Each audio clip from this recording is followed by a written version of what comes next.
प्यारे विद्यार्थियों, मैंने पिछले टर्म पर आपको ट्रिग्नोमेट्री का फंडामेंटल समझाया था, कुछ समझाया था, और आप अच्छी तरह से ये देखो कि मैं आज आपको उससे थोड़ा सा आगे बढ़ाऊंगा, लेकिन पहले मैं उसको एक बार रिवाइज करूंगा। मैं रिपीट करना चाहता हूं कि मैंने पिछले टर्म पर आपको क्या समझाया था।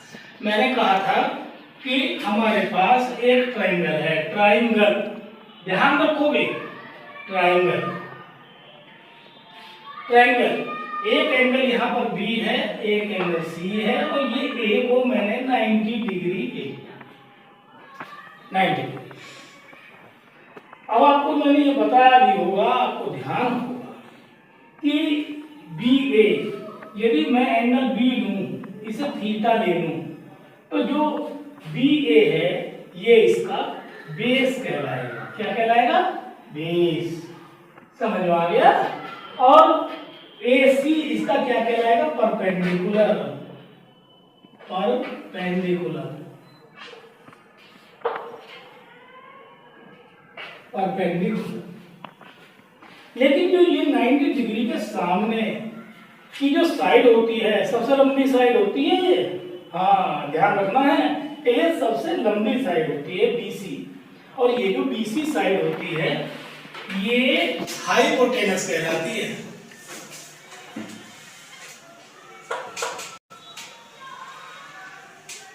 हाइपोटेनस। अब आप देखिए, इसमें आपने कभी पाइथागोरस थ्योरम पढ़ी होगी।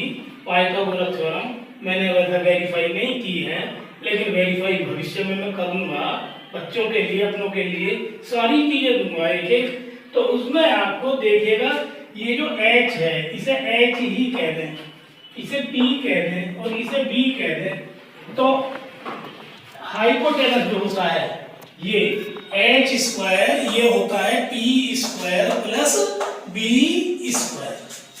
क्लियर? कोई प्रॉब्लम तो नहीं है किसी भी प्रकार की? ये तीन फॉर्मूले बन जाते हैं। H को अगर हम निकालें तो ये हो जाता है P square plus B square, और P को अगर निकालना चाहते हैं तो अंडर के अंदर H square minus B square, और यदि हम B निकालना चाहें तो क्या होगा? H square minus P square. ये तीन फॉर्मूले बनते हैं। ये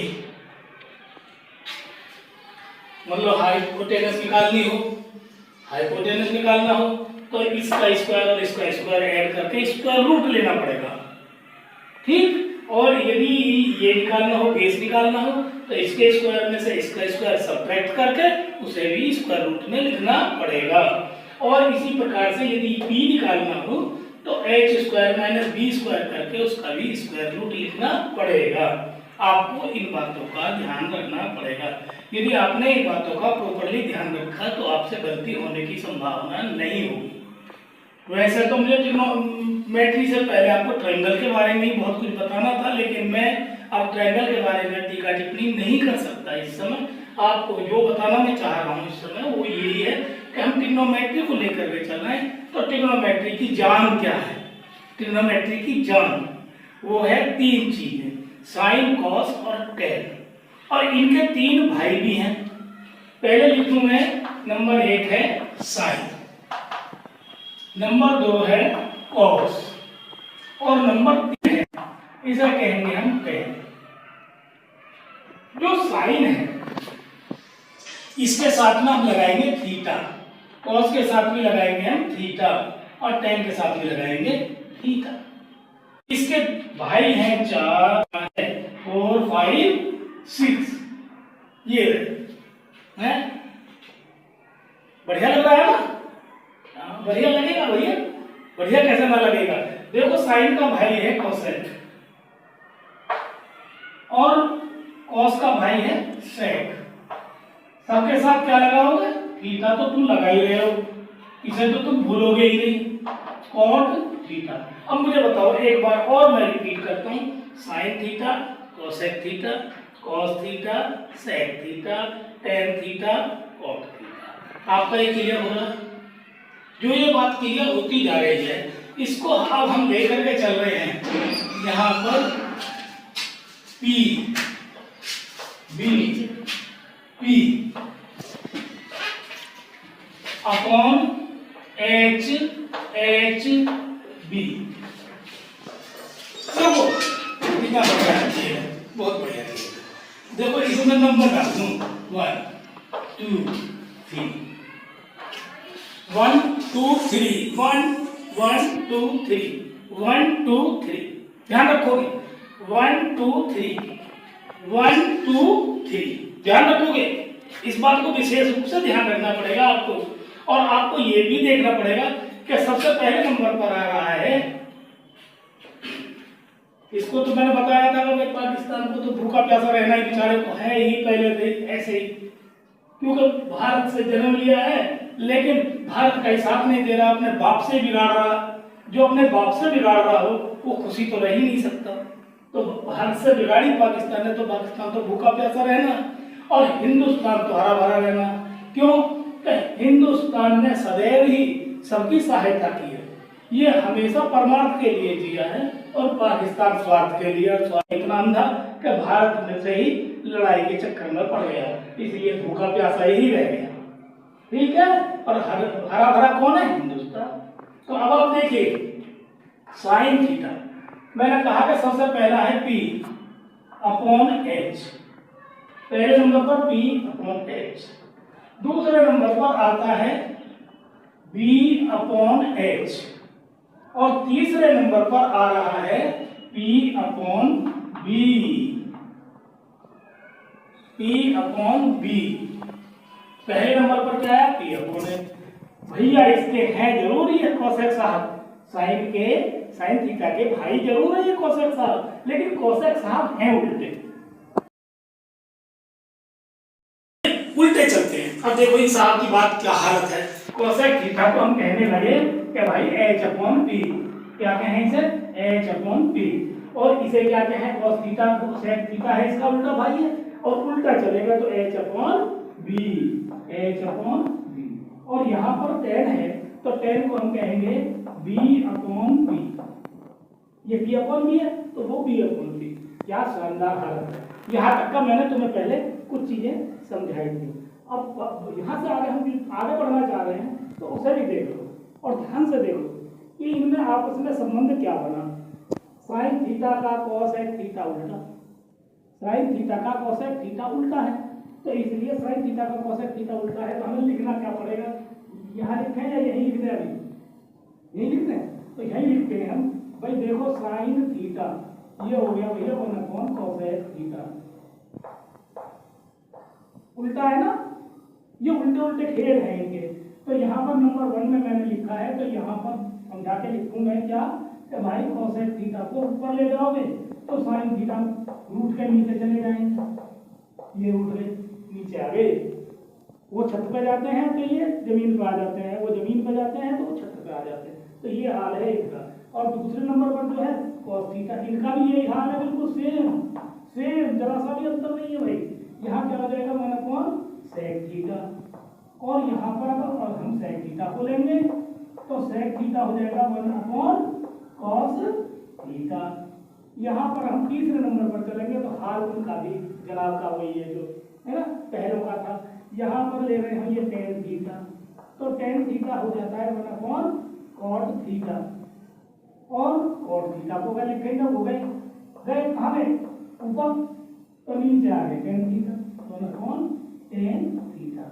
देखिएगा यहाँ तक के ये रिलेशनशिप बनी, लेकिन एक रिलेशनशिप ऐसी है जिसको तुम नहीं जानते थे पहले से, अब जान जाओ भाई। ये जो टेन थीटा है ना, ये साइन और कॉस के बीच में कनेक्शन फिट कर रहा है।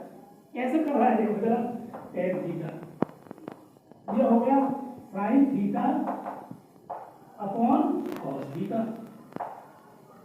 और ये तो हमने बताया कि आपका अब 5 नंबर पर आ रहा है, और थीटा को लोगे तो उल्टा ही उल्टा होना है, सब है उल्टे चलते हैं ना, उल्टा ही उल्टा होना। तो कॉस थीटा को ऊपर ले जाएंगे और साइन थीटा को नीचे लिख देंगे। तो यहाँ तक की स्थिति भी आपकी क्लियर हो गई। वैल्यूज फिट करी जाए इन फार्मूलों में, ये वैल्यूज फिट करी जाए तो इन्हें आप वेरीफाई बड़े आराम से कर सकते हो। ठीक है। वेरीफाई भी करवाएंगे। अभी तो हम फिलहाल और फॉर्मूले लिखवाने के मूड में है आपको, और फॉर्मूले में 9 फॉर्मूले और बन रहे हैं। एक फॉर्मूले से 2 फॉर्मूले फ्री के बनेंगे, एक फॉर्मूले से 2 फॉर्मूले फ्री के बनेंगे, जो आप थोड़ा सा स्क्वायर में आ रहे हैं। देखो ये है 1 sine square theta plus cos square theta equal to 1 आ जाता है। ठीक, और अब इससे आगे देखें तो है कुछ नहीं, नया नया सब कुछ लगता है नहीं, पुराना ही है सब कुछ। यहाँ साइन स्क्वायर थीटा को ही का ही रहने दो बस। बताओ 1 cos स्क्वायर थीटा को ऊपर उधर ले जाओगे तो क्या हो जाएगा, cos स्क्वायर थीटा। यहाँ आकर के उधर जाकर के ये माइनस का क्यों हो गया, इस चीज को बाद में बताएंगे, ठीक है। लेकिन हो जाता है प्लस, यदि इक्वल टू से उधर ले जाते हैं तो क्या हो जाता है, माइनस हो जाता है। अगर प्लस और माइनस का प्लस हो जाता है, यू नो। तो अब तीसरा नंबर क्या है भैया, देखें जरा cos स्क्वायर को यहाँ पे देखो, जब cos स्क्वायर पे है तो sin स्क्वायर का भाग भाग गया, और जब गया तो क्या हुआ, 1 माइनस sin स्क्वायर थीटा बन गया। बोले यहाँ तक के 3 फार्मूले जो बने हैं आपको दिमाग में आ गए होंगे, ध्यान में रखना पड़ेगा बार बार, क्योंकि मैं जब ट्रिग्नोमेट्री को आगे लूंगा काफी दूर तक, काफी डीप, काफी गहराई तक ले जाऊंगा, तो आपको इन चीजों को ध्यान रखना पड़ेगा। इन चीजों को बार बार रिमेमोराइज करते रहो, अपने दिमाग में उतारते रहो, ठीक है। उतारोगे ना। अब देखो ये पहला नंबर यहाँ पर एक और चल रहा है, यहाँ पर आ रहा है sec square theta minus tan square theta is equal to 1। भैया sec स्क्वायर थीटा को ही रहने दो, sec स्क्वायर थीटा, लेकिन 1 tan को उधर ले जाओ तो क्या हो जाएगा, 1 प्लस tan स्क्वायर थीटा, उधर जाके क्या हो गया, प्लस हो गया भाई। और तीसरा देखें हम तो sec square theta minus 1 equal to tan square theta. भैया ये 3 फॉर्मूले बन गए। बताओ क्या करें हम तो काफी कुछ करने की कोशिश कर रहे हैं। यहाँ थोड़ा ज्यादा नीचे हो गया, थोड़े ऊपर जा रहे हैं, तो ऊपर जाना है तो थोड़ा सा ध्यान रखना कि हम कैसे कर रहे हैं। देखो एक है ये cosec square theta minus cot square theta is equal to 1, ये बन गया एक फार्मूला। ऐसे करो जैसा पहले कर किया था। क्या क्या कर रहे थे तुम, पहले से ही नहीं मान रहे थे तुम, पहले से ही तुम होशियार हो रहे हो, तो तुमने cosec स्क्वायर थीटा को तो यहीं रहने दिया, और इसे माइनस वाले को उधर ले गए तो क्या कर दिया तुमने, 1 प्लस cot स्क्वायर थीटा। और तीसरा नंबर जो आया है उसमें cosec स्क्वायर थीटा को यहीं का ही रहने दो, और 1 को इधर ले आओ, -1 equal to cot square theta. देखो भाई इन सारे फॉर्मूलों को जो अभी तक बताया है मैंने, वो सारे फॉर्मूले आपके वेरीफाई किए जा सकते हैं, सभी फॉर्मूले वेरीफाई किए जा सकते हैं। मैं समझता हूँ आज के लिए इतना टॉपिक काफी होगा, हैं? तो ठीक है, अब बेस्ट ऑफ लक, बढ़िया करके चैनल को भैया सब्सक्राइब करना मत भूलना, हाँ फॉलो करने के मैंने विश्वास करना, क्योंकि मेरे 2 चैनल हैं, रामप्रकाश ऑफिशियल और आरपी सर मैथ्स, और उन दोनों को ही आप एक को फॉलो करेंगे ही भैया। अगर तुमने सब्सक्राइब किया और साथ में शेयर भी किया तो बहुत बढ़िया होगा। और क्या करोगे इसके अलावा, सब्सक्राइब करोगे, शेयर करोगे, लाइक करोगे, ठीक है। तो मेरा भी मन लगेगा कि भाई मैं अपने स्टूडेंट्स को बहुत कुछ आगे देना है, बहुत कुछ देना है आगे, इससे ज्यादा गंभीरता से लेना है। Thank you very much.